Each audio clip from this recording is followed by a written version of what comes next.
Hey, have you ever wondered what it's like to try to become an English second language teacher in Cambodia while you're trying to find a place to live permanently?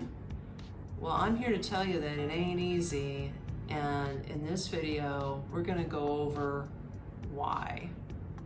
So stick around, clown, a lot more coming. Well, first of all, I just want to say that I extend my deepest apologies to you, my YouTube community, and I know I haven't been posting as much as I usually do, and it really gets to me because it's like, that's not me. I really like to give my best to you, to share everything with you. But this ESL class or training that I paid $800 to do has taken top priority in my life, okay? I spent $800 on a plane ticket to get here one way. I spent $800 on this course to take, which is a 9-day course. And in case you don't know about ESL, what that means, it means English as a second language. So yeah, I'm going through this training course, and part of my $800 actually pays for this hotel room, which is what I'm in right now. Now, if you watch some of my other videos, when I first came to Cambodia a month ago, I rented an Airbnb on my own just so that I could get used to the city and figure out, where the ATMs are, where the banks are, where the food's at, where the grocery shopping is, how to get around by the tuk-tuks, all that good stuff. So now I'm more comfortable. This is my second month, and I've moved out of my Airbnb a few days ago, and now I'm in this hotel. Hey, if you're enjoying this type of content and you'd like to support me and the channel, I now have a way for you to do it. Why don't you buy me a cup of coffee? Click the link below in the video description or scan the QR code. Either way, it works, and it's much appreciated. Thank you. And now back to the video. Which isn't the most best part of town because it's actually near riverfront. I mean, not that it's like real super bad. It's just like, you don't really want to be wandering around by yourself, male or female. Not that it's dangerous, okay? I don't want you to get that impression. It's just that you're going to have a lot of people, because this is a tourist area, okay? You're going to have a lot of people, Cambodian people, hitting you up either for money, or they want to give you a tuk-tuk ride for extra money, or if you're a guy, there's a lot of massage parlors around here, if you get my drift, and there's a lot of these girls, and I've been talking to some of the guys that are in my teacher training class, and they tell me when there is day or night, they can be walking down this road and you'll have a Cambodian woman say, hey, come over here, and yeah, one of those happy ending kind of massage parlors, if you get my drift, okay? So, but yeah, being female, you don't have to worry about being like from a Cambodian guy. That just doesn't happen, okay? And the girls don't mess with you either. It's just like, you could be sitting at a cafe restaurant and you can have this old guy come up with his brush and his polish, and he's a shoe shine guy. Can you believe they still have those? And he'll ask you if he can shine your shoes, but you're wearing sandals. Go figure. Cambodia, right? Or you're gonna have I kid you not, this happened the other day. I was sitting there having lunch with my fellow classmates. We had break between our classes. We went for lunch, and we're sitting, all the restaurants are open door, okay? So it's like a big giant opening, and the tables are right there, and you just eat, and you're right off the street. So anybody can walk by and see what you're doing, and they can just hang out and just stare at you, whatever.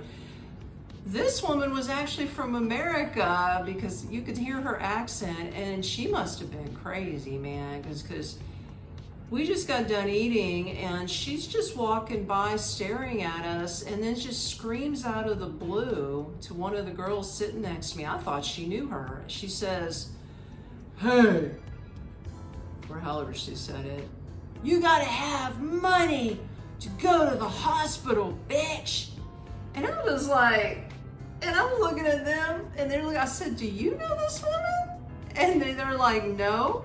And one of the guys that was sitting with me, who's actually from Colorado, he got up and, you know, it's the American in us because we don't take crap. He gets up and he goes, "You just kick along or whatever. You kick rocks or whatever. You bitch, you kick rocks." Hey, I usually don't cuss, and pardon my French, but you know, I am bilingual. Did you not know I was bilingual? I do speak a little bit of parlez-vous français, but I try to keep it under wraps, okay? I try to keep it clean. But anyway, this is what I call Sleazy Street. So I'm on a hotel in Sleazy Street, only till next Friday, all right? And while I'm in teacher training, which actually ends next Tuesday, I am actually gonna get with a real estate agent and go look at some apartments. So I hope to God that I can land me a good job and a good apartment within the next week. Now, is there a guarantee that I'm gonna land a job within a week?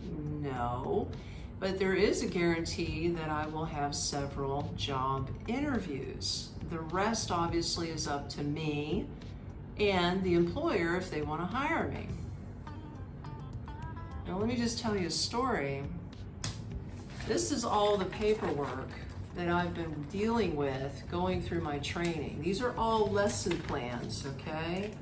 All lesson plans that you have to put together for your teacher training, and part of that is getting up in front of students and presenting your lessons. Now the older children I don't have a problem with. Ages 12 to adults, I do great with. You know why? They don't move, okay? They're not jumping around acting all crazy. But these kids, like this lesson plan, if you can see it, having to teach the letter E for egg and elephant to 4 and 5-year-olds who only speak mostly Cambodian was insane, okay? I could not command the class. I could not make them sit still. They were like little butter beans all over the place jumping around. I had one kid grab my marker behind my back, start marking on the chairs in the classroom. I had another kid running around my teacher's desk where my laptop was, scaring me to death, thinking he was gonna knock my laptop over. I had another child at my foot pulling on my sock. I had 2 sitting under their desk who wasn't even paying attention. And all of this while I'm just standing there and I'm like, how the hell do you teach these kids anything when they're not even listening? This is crazy, right? Yeah, so if ever there was a movie that was made about a teacher having a bad day, it would have been me today, okay? And that's on top of me looking for an apartment to live. So that would explain the real big reason why I haven't made a video lately. Now, as far as the Airbnb, honestly, it was a great place. I had no problems. I loved staying at my Airbnb. Had the big, beautiful windows if you saw the last video or two. It was really a nice, pleasant, quiet place to stay. And I thought I was getting along pretty well with the co-owner. It was a German guy who owns the place with a Cambodian woman. I don't know if they were married or not. I don't know the situation. But anyway, I never saw her. She was the one listed on Airbnb. But he always came around to, because I mean, a couple of the windows weren't like closing correctly and all the air conditioning I was paying for was going out the window. So he came around to fix the windows and, you know, we got to talking and he seemed pretty cool. He spoke English, he seemed cool, right? Well, I checked out a few days ago and I cleaned the place, okay? I swept it, I did all the dishes, I put all my trash in one big garbage bag. Now I tied it and I left it on the back porch. I straightened up all the furniture where it was before I even got in, because I moved furniture around to make it comfortable for me, and then I just put all the furniture back, right? So I get a message from him saying that he was in the apartment having to scrub and clean my mess up for hours, okay, for hours. And he said that I left a ton of trash that he had to deal with. And I was like, what are you talking about? Like, the only thing that you probably have to do is literally wipe out the refrigerator, and even if that wasn't dirty, but I'm not doing all his work, right? And besides that, the Airbnb listing, and I went through it before I checked out, didn't say anything about taking out the trash or doing any type of cleaning. But out of courtesy, because that's just the person I am, I did some light cleaning, and I just gathered the trash so he wouldn't have to go around and gather my trash, and I put it all in one bag, right? So he's bitching and complaining and saying, it took me hours to clean the kitchen sink because you left turmeric all in the sink and coconut oil. And I'm thinking, okay, I do use coconut oil and turmeric in my cooking, but I did clean it up. As far as taking 8 hours to clean turmeric out of a sink seems a little bit far-fetched, okay? I think he was bullshitting me. Again, my dual language is coming out. And then he's saying, I'm gonna recommend to his girlfriend or whatever to charge you a cleaning fee. And he says, on top of that, you broke my trash can. There's a big giant hole on the side of the trash can, and it was a brand new trash can before you moved in. And I was like, wait a minute, I didn't even see the hole. And he sent a picture of it. I says, you know what? When I had the windows open, it was super windy, and I heard things move around. Like, there was a big ladder. I don't know if you saw the video, but there was a steel ladder that he just hung on the wall. It wasn't even latched to the wall. So when the wind was blowing real hard from the windows, I was sitting out on the patio the one day, all I heard was crash right on the floor, right? Scared the hell out of me. I got up and I saw that this big metal ladder knocked off the wall onto the floor, and the trash can was knocked over. And this is like one of those little plastic trash bins. So I just moved the ladder. I didn't put it back on the wall. The hook was bent. So I just put the ladder next to the wall and I moved the trash can over there. I didn't think anything of it. I just used a big giant garbage bag for my trash. So he's saying it was my fault. And then he was accusing me. He goes, well, if it wasn't you, you must have had somebody else in the apartment with you. Did you have somebody else in the apartment with you? And I was like, no.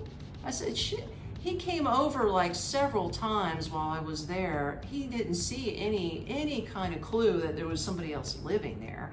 And besides that, if he was gonna complain about the turmeric, he saw me cooking a big pot of soup with turmeric in it. I mean, you could tell the orange color, and he goes, oh, that smells so good. And he wasn't saying anything about that, right? Like, oh, be careful, move it away from the wall and clean it. He didn't say nothing about it. So yeah, so big stink with him. He still owed me $25 back from the electric bill because I had to put another $50 on it 3 days before I left, because evidently the $100 I put on it, I used all up, and I don't see how I did that in 3 weeks when I only ran the AC at night, but that's what it said. So I had to put another $50 on it. And he goes, well, whatever you don't use, I'll give you back in cash, right? Well, after that big stink going back and forth on WhatsApp about how he's all bitching and complaining about 8 hours of cleaning and I broke his thing and you can come get your $25, I was like, I talked to his girlfriend on Airbnb and I says, look, I don't feel comfortable going over there after this. I says, honestly, I think this is a little ridiculous. I want you to refund me back my $25 as a credit through Airbnb back on my credit card. I'm not going over there and dealing with them. So 2 days later, I don't hear anything back from either one of them, and then they refund me back half the $25. They give me back $14, and she says, well, sorry about all this, blah, blah, blah, but we had to charge $10 to buy a new trash can. But we're not gonna charge you a cleaning fee.